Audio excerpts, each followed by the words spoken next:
Hello students, welcome to civil staff Himachal and our mains current affair series, जिसमें international relation topic पे आज हम चर्चा करेंगे, जो कि एक बहुत ही इंपॉर्टेंट पार्ट है जीएस पेपर नंबर 2 का, जहां से बहुत से सवाल आपके अक्सर पूछे जाते हैं। क्योंकि नेचर इसका डायनेमिक है, इसलिए करंट अफेयर की सिग्निफिकेंस बहुत इंपॉर्टेंट हो जाती है।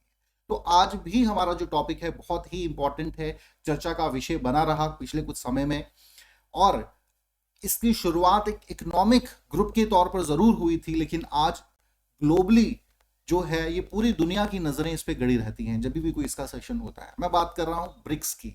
अभी रिसेंटली 13 समिट ब्रिक्स का हुआ है, which was chaired by India, जिसमें बहुत से इंपॉर्टेंट कंसर्न और इश्यूज पे चर्चा की गई है, like multilateralism, counter terrorism, economic development amid BRICS nations, climate change and global warming जैसे कंसर्न्स पर भी चर्चा की गई।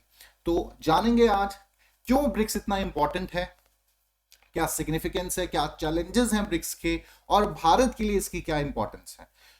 चलिए शुरू करते हैं ब्रिक्स के बारे में पढ़ना। ब्रिक्स स्टूडेंट, सबसे पहले हम बात करते हैं ब्रिक्स की फाउंडेशन की, कैसे ब्रिक्स इस संस्था की शुरुआत हुई। However, it was not started as an organization. इसके जस्ट समिट्स हुए एंड देन फाइनली एक ग्रुप के तौर पर ये इमर्ज हुआ। एक ऑर्गेनाइजेशन की तरह इसकी अलग से कोई फाउंडेशंस नहीं हुई थी। The first time the term brick was used by gym O'Neill, जो कि एक ब्रिटिश इकोनॉमिस्ट थे। इन्होंने पहली दफा इस शब्द का प्रयोग किया। He coined this term and predict in that time, मतलब 2001 की मैं बात कर रहा हूं, इन्होंने 2001 में इसे क्वाइंड किया था। और उन्होंने इस समय ये कहा था कि भाई आने वाले साल में 2050 तक ये जो 4 दुनिया के देश हैं, they will lead the economy of the globe. ठीक है, और अगर ये मिलकर काम करेंगे तो ऐसा हो ही नहीं सकता कि वेस्टर्न या यूएस जैसा नेशन कभी भी इनको टक्कर दे पाए। तो इनको मिलकर काम करना चाहिए, पहली दफा इन्होंने कहा था। उसके बाद 2006 में इससे संबंधित एक सेशन हुआ। ठीक है, सभी 4 जो बिग नेशंस हैं इनका एक इनफॉर्मल मीटिंग हुई, सहभागिता दी एंड फाइनली डिसाइड किया कि हमें एक अलग से ऐसा ग्रुप हमारा होना चाहिए। और इस ग्रुप का 2009 में पहला सेशन रशिया में हुआ था। 4 इसके जो फाउंडिंग सदस्य थे, जिसमें Brazil, Russia, India and China. These are the 4 primary nations. Later on in 2010, South Africa was invited to become the member of this organization. तो 2010 में साउथ अफ्रीका ने भी ब्रिक्स की सदस्यता ली और अब ब्रिक बन गया आपका ब्रिक्स।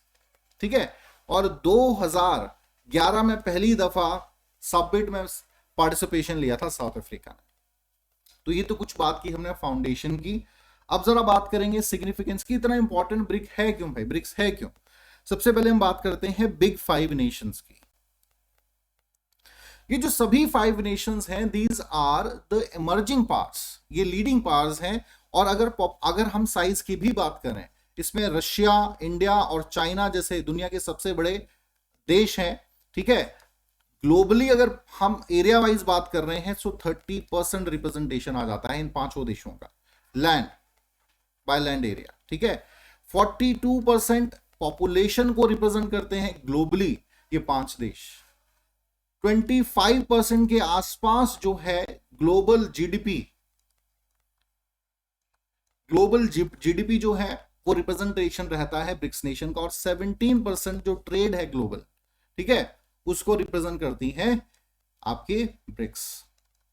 इसी से अंदाजा हो जाता है भाई सिग्निफिकेंस कितना ज्यादा है आपके ब्रिक्स की। नेक्स्ट है bridge between north and south. तो कहीं ना कहीं ब्रिक्स ने एक ब्रिज बना दिया है, एक प्लेटफॉर्म ऐसा प्रोवाइड किया है जहां पे साउथ और नॉर्दर्न जो नेशंस हैं वो आपस में मिलकर काम कर सकते हैं, जो कि इमर्जिंग पावर्स हैं। देखिए 2001 आज की बात, तो आप सिनारियो देखेंगे, आज चाइना बहुत लीडिंग नेशन है, भारत इमर्जिंग पावर है, ये सभी देश बहुत तेजी से आगे बढ़ रहे हैं। लेकिन 20 साल पहले हालात उतने बेहतर भी नहीं थे। Yes, China was rapidly growing, but still China also need to go long way off in that time. So, जब ये संस्था बनी थी तो आप देख सकते हैं भाई, एक तरफ नॉर्थ में रशिया, चाइना आ जाते हैं, साउथ एशिया में इंडिया आ जाता है, और सर्दर्न पार्ट में रिप्रेजेंटेशन देख सकते हैं आप ब्राजील का, आपके साउथ अमेरिका में, और अफ्रीकन नेशन के साउथ में हमें मिलता है साउथ अफ्रीका।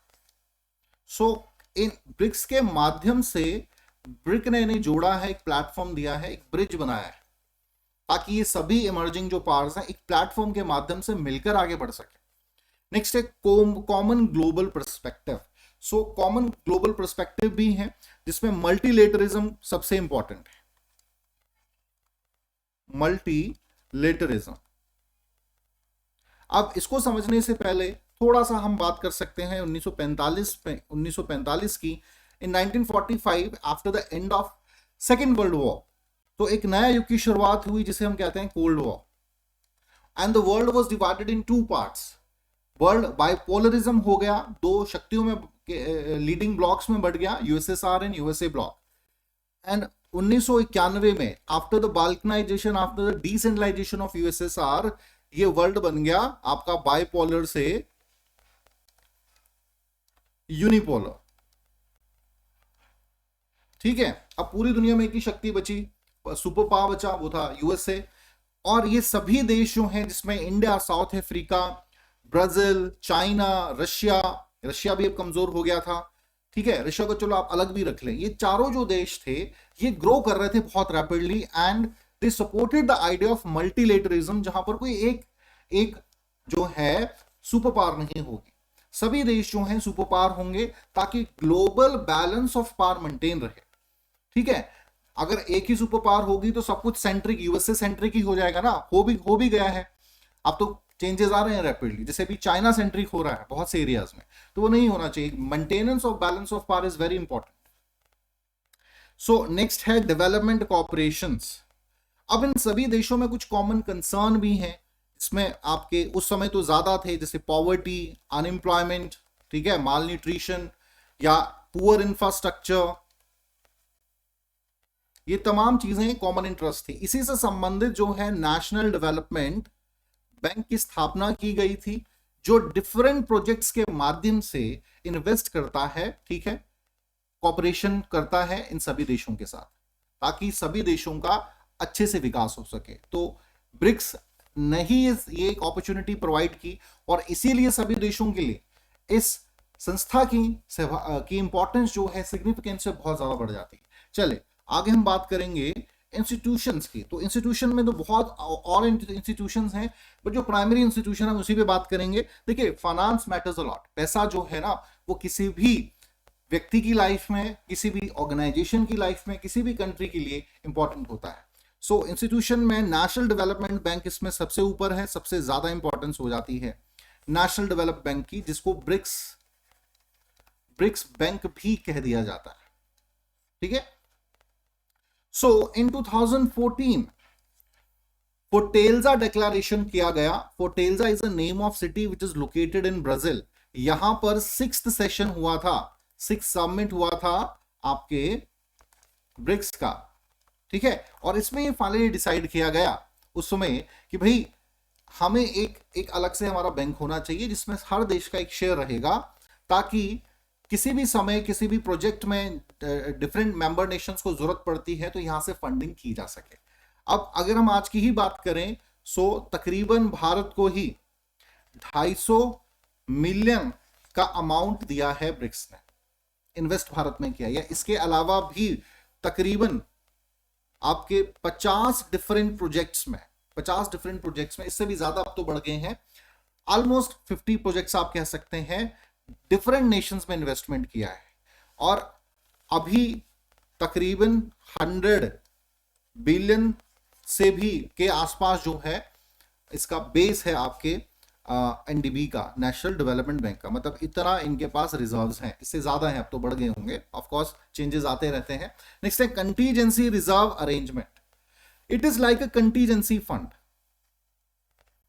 ठीक है, कंटीजेंसी फंड हम कॉन्स्टिट्यूशन में पढ़ते हैं, article 267 of the constitution provision है। उसी तरीके से ये आपके ब्रिक्स नेशन का एक कंटीजेंसी फंड है, कि मान के चलिए कोई क्राइसिस पीरियड में, कोई इमरजेंसी के समय इन देशों को जरूरत पड़ती है फाइनेंसेस की, तो फिर ये जो रिजर्व्स यहां पर होंगे, it is basically for the short term liquidity support to the member nations, we can say that. ठीक है, शॉर्ट टर्म जो लिक्विडिटी है सपोर्ट करता है मेंबर नेशंस के लिए, स्पेशली कंटीजेंसी से। अभी कोविड के पीरियड में, कोविड-19 के पीरियड में स्टूडेंट्स जरूरत पड़ी तो यहां से फंड्स रिलीज किए अलग से, ये प्रोजेक्ट्स के लिए ज्यादा डील करता है, और कंटीजेंसी ये जो है कंटीजेंसी सिचुएशंस पे। सो ये बेसिकली डिफरेंस है, और ये प्राइमरी इंस्टीट्यूशंस हैं। इसके अलावा जो और भी अलग से इंस्टीट्यूशंस फॉर्मुलेट किए जाते हैं एजुकेशन कल्चरल से संबंधित या और भी एरियाज में, बट ये सबसे इंपॉर्टेंट है। चलिए अब चैलेंजेस पे आएंगे। सबसे पहला है इंडल्ज इन वेरियस इश्यूज, ये सबसे बड़ा कंसर्न है। देखिए चाइना इसमें सबसे इंपॉर्टेंट रोल प्ले कर रहा है भाई, सबसे बड़ी समस्या खटास बढ़ाने में। देखिए ये बड़ा जरूरी है कि म्यूचुअल कॉपरेशन सभी देशों के बीच रहना चाहिए। ट्रस्ट या म्यूचुअल कॉपरेशन अगर रिलेशंस में नहीं होगा, आपस में वो मेलजोल ही नहीं होगा, तो आप फिर एक संस्था का हिस्सा बनकर भी उतना फर्मली काम नहीं कर पाएंगे। जैसे भारत के साथ चाइना के बाउंड्रीज इश्यूज हैं, सेम चाइना के वेस्ट में रशिया के साथ बाउंड्री इश्यूज हैं, तो इसकी वजह से खटास कहीं ना कहीं रहती है। या अगर हम बात करें आपके साउथ अफ्रीका या फिर ब्राजील की, तो इनके साथ भी इश्यूज हैं, यहाँ सिविल रिबेलियंस होते रहते हैं, इंटरनल डिस्टर्बेंस का माहौल बड़ा रहता है, और ये सारी चीजें इफेक्ट करती हैं ब्रिक्स की वर्किंग को भी, तो ये नहीं होना चाहिए।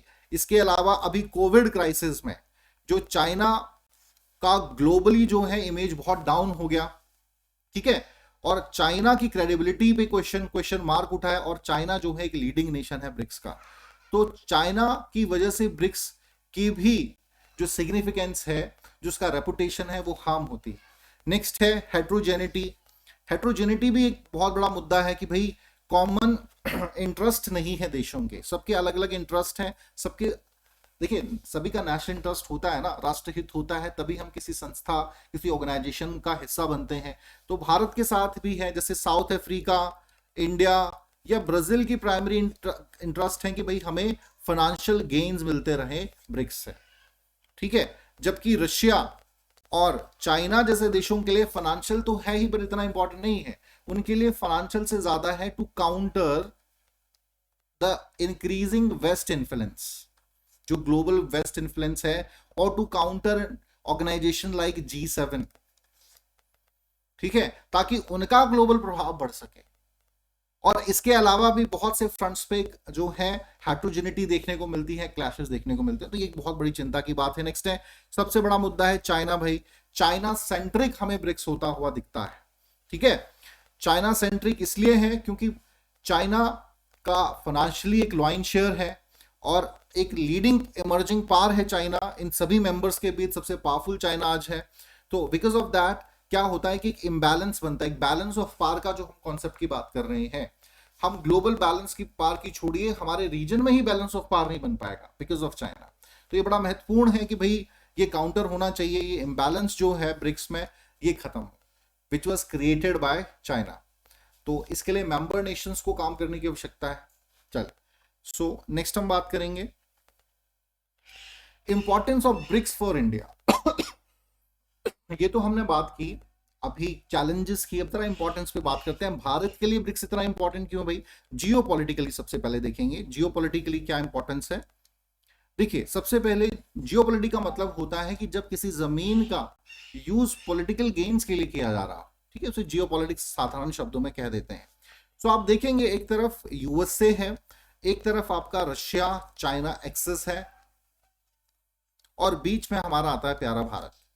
और इस टग ऑफ वॉर में कहीं ना कहीं इंडिया जो है वो पिसता है, because we wanted to make a close relation with USA, we wanted to take gains from USA also, and we already have good relation with Russia.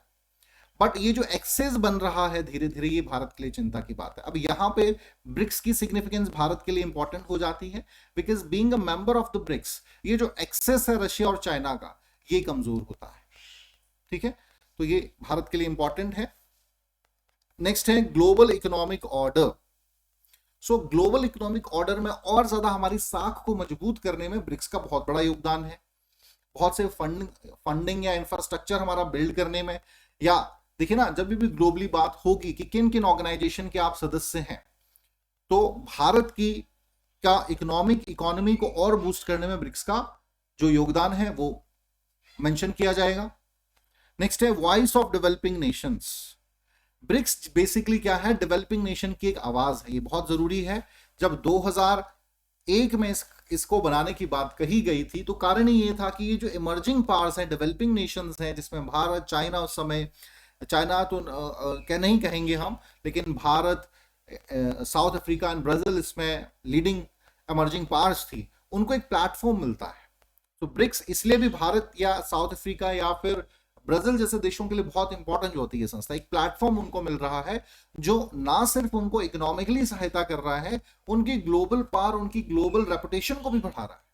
Next है आपका टू काउंटर टेररिज्म। टेररिज्म एक बहुत बड़ा concern Bharat के लिए है, जैसा मैंने कहा रशिया में भी टेररिस्ट इश्यूज रहे हैं। सो उसको काउंटर करने के लिए हमें एक प्लेटफॉर्म मिल जाता है ब्रिक्स, जिसका इतना बड़ा रीजनल सिग्निफिकेंस है, एक ग्लोबल ऑर्डर में इतनी ज्यादा इंपॉर्टेंस है। और लगातार भारत जो है काउंटर टेररिज्म पॉलिसी पे बात करता है कि भाई पूरे देशों को एकजुट होना चाहिए टेररिज्म के खिलाफ।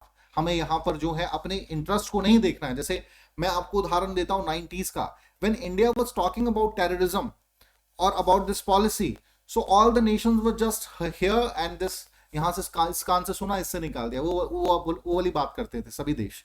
लेकिन जब उन पर बीती है, जब वर्ल्ड ट्रेड सेंटर पे अटैक हुए हैं, या फिर जब ब्रिटेन में या फ्रांस में बॉम्ब ब्लास्ट हुए हैं, बोलते हैं ना कि जब अपने दूसरों के घर में आग लग रही हो तो लगता है दिवाली, लेकिन जब अपने घर में आग लगती है देन पता चलता है कि नहीं आग लगी है। तो वही बात है। और जब ऐसे प्लेटफॉर्म जो है वो मिलते हैं तो वो मदद करते हैं आपको इस वॉइस को और स्ट्रेंथन करने में। तो भारत के लिए काउंटर टेररिज्म पॉलिसी को और ज्यादा, या सभी देशों को, या इन सभी देशों जो मेंबर देश हैं उनको इन्फ्लुएंस करना आसान हो जाता है इस संस्था के माध्यम से। चलिए, तो ये तो हमने बात कर ली भाई इंपॉर्टेंस ऑफ ब्रिक्स। अब जरा हम बात करेंगे वे फॉरवर्ड क्या हो सकता है, क्या जो चैलेंजेस हैं उसके संदर्भ में। तो सबसे पहला है जो हमने बात की, बड़े नेशंस हैं और जो लॉन्ग टर्म गोल है उसको जरूर ध्यान में रखना चाहिए। जब ब्रिक्स बनाया गया था उसका सबसे बड़ा ऑब्जेक्टिव था economic cooperation amid all member Nations और मल्टीलेटरिज्म। ठीक है, जो पूरी दुनिया यूएस सेंट्रिक हुई है वो नहीं होना चाहिए। हम सभी एक ग्लोबल पावर की तरफ बढ़ रहे हैं, हम सुपर पावर बनने की तरफ सभी देश हो रहे हैं। हमें मिलकर एक बैलेंस ऑफ पावर पूरे देश में बना के, पूरे विश्व में बना के रखना है। तो इसके लिए कॉपरेशन इन देशों के बीच होना बहुत जरूरी है ग्रुप के अंदर। ठीक है, अदरवाइज क्या होगा, समस्या होगी। जैसे इश्यूज हैं हमारे, बाउंड्री इश्यूज, चाइना के साथ क्लैशेस हैं, ठीक है, तो वो कहीं ना कहीं समस्या खड़ी करते हैं। और दूसरा है अचीविंग मल्टीलेटरलिज्म। तो जैसा मैंने अभी बात की, ये तो एक अल्टीमेट हमारा फाउंडिंग ऑब्जेक्टिव रहा है, इसी को अचीव करना सभी देशों की प्राथमिकता होनी चाहिए और यहाँ पे बायस्ड नहीं होना है। जैसे मैंने कहा, इस ग्रुप में भी अगर रशिया और चाइना एक्सेस बना लेते हैं तो फिर इसकी सिग्निफिकेंस कम हो जाएगी, या अगर ये कंप्लीटली चाइना सेंट्रिक ही हो जाएगा तब भी सिग्निफिकेंस कम हो जाएगा। तो ग्रुप में ही मल्टीलेटरिज्म होना सबसे पहले जरूरी है। Further we can talk about, ठीक है, कि मल्टीलेटरिज्म को बढ़ावा देना है, लेकिन सबसे पहले इक्वल शेयर होना चाहिए, इक्वल पार्टिसिपेशन होना चाहिए, सभी की वॉइस की इक्वल इंपॉर्टेंस इस ग्रुप में होनी चाहिए, अदरवाइज समस्या आएगी। और कॉपरेशन करना हर क्षेत्र में बहुत जरूरी है। आज ये संस्था सिर्फ एक इकोनॉमिक संस्था, इकोनॉमिक ऑर्गेनाइजेशन बनकर नहीं रह गई है, आज पॉलिटिकल, स्ट्रेटेजिक, ठीक है, और भी बहुत से एरियाज में कंट्रीब्यूट ये कर रही है। तो इसकी बहुत ज्यादा सिग्निफिकेंस है, बहुत रैपिडली इंक्रीज कर रही है।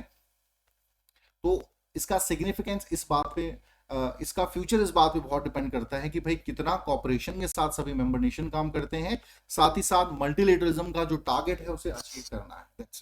सो चलिए स्टूडेंट, आज के इस टॉपिक में इतना ही। आई होप कुछ नई चीजें आप इस संस्था के बारे में, इस ऑर्गेनाइजेशन के कंटेक्स्ट में जान पाए हो, डिफरेंट डायमेंशंस को आपको अच्छे से समझ पड़ी हो, which are actually important for your exam.